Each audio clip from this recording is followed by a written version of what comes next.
Mr. Nobles, we're delighted that you joined us this evening. Well, I really appreciate the opportunity to be with you, Justice, and I understand you've given me the privilege of calling you Barry. It's quite right, and you can use whatever moniker or short form there is appropriate. Tell our viewers a little bit about yourself personally, where you're from, where you went to school, those kinds of things. Well, I have a past that sometimes confuses people because I'm originally from Arkansas. And yet my family has deep roots in Minnesota.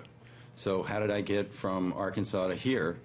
I was born and raised in Hot Springs, Arkansas, came to school at the University of Minnesota. And while here, I learned that my great-great-grandfather was an early settler. Nobles County is named for my great-great-grandfather. So it sometimes confuses people when I consider myself a Minnesotan. You have deep roots here, even if they're indirect. That's correct. They're family roots, not mine personally. But I've been here long enough that I feel very much a part of this state, and very much appreciate that I ended up here and have the opportunity to serve the people of the state of Minnesota as legislative auditor. Now, you're going to find yourself, and have in fact already found yourself, sort of knee-deep in the whole MNsure discussion, and we're going to talk about that in a minute. But before we get there, I think it would be helpful for our viewers to understand a little bit about your educational background and how you come to be the legislative auditor. And then we're going to talk a little bit about what that auditor does. But go ahead. Well, I had a undergraduate background in economics, political science, history, and then I went again to the University of Minnesota to what is now referred to as the Humphrey Institute. It wasn't quite that then. It was much smaller and wasn't yet named for the Senator Humphrey, Vice President Humphrey. So I got my master's degree there, and then luckily one of my professors came up and said, how would you like to do an internship at the Minnesota Legislature?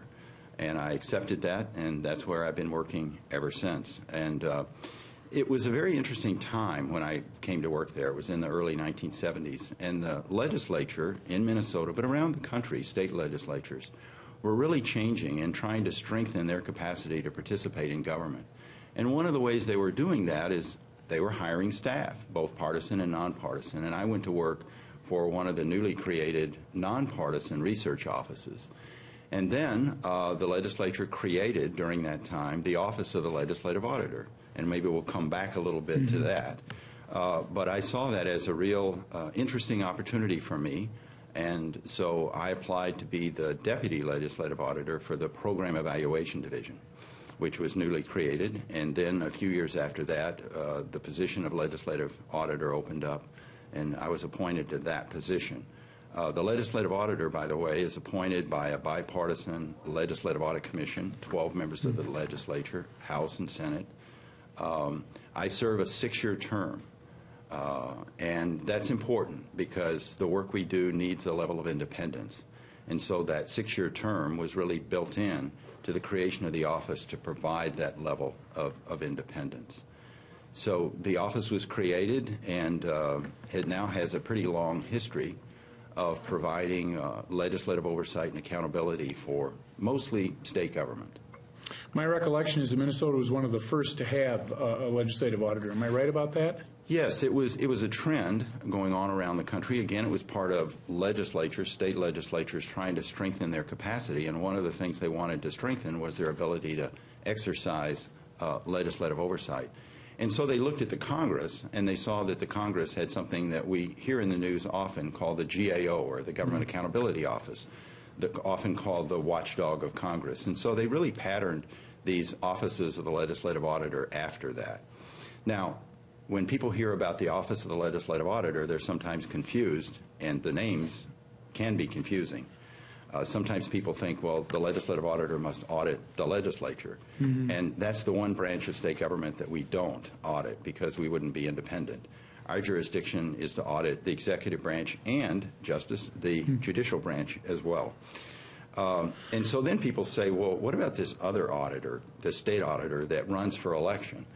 And back when they, created the Office of the Legislative Auditor, they decided to have the state auditor be the auditor of local units of government.